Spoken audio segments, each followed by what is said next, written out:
Hello and welcome to the day ahead. It's Wednesday, August the 20th. I'm Andrew Gagan. Well, the local share market is set to open modestly higher, with ASX futures up close to 0.25%.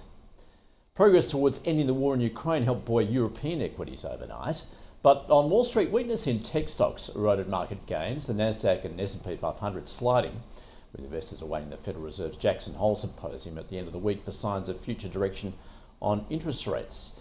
Investors also took profits from tech stocks and rotated it into other sectors.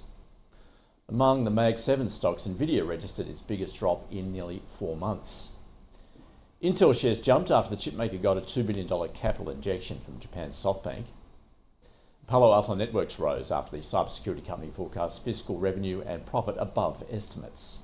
Home Depot rose despite missing quarterly results, while rival home improvement chain Lowe's gained. And later this week, the other large retailers report, including Lowe's, Walmart and Target, giving an insight into the healthy American consumer. Medtronic fell after Elliott Investment Management took a large stake in the medical device maker.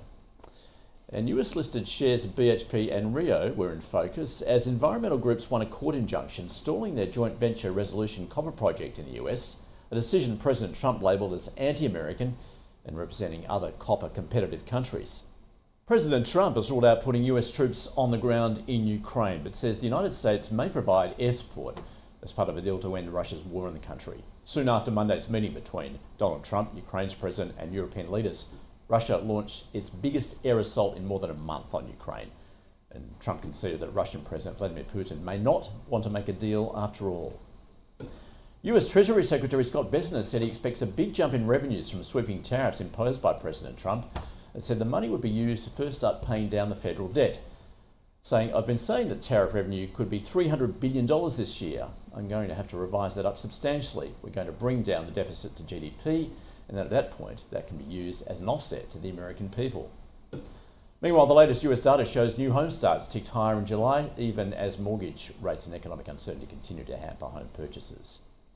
US Treasury yields have slipped as investors looked ahead to the Fed's gathering later this week. The 10-year yield falling to 4.3%. The 2-year was down to 3.75%.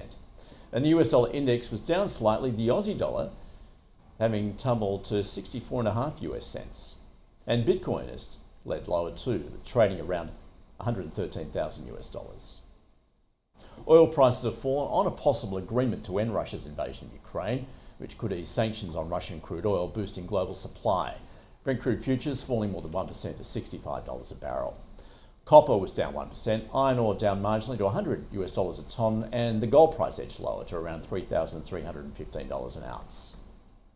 On the data docket today, we get the employee earnings indicator for June. That's a measure of wages and salaries paid by employers.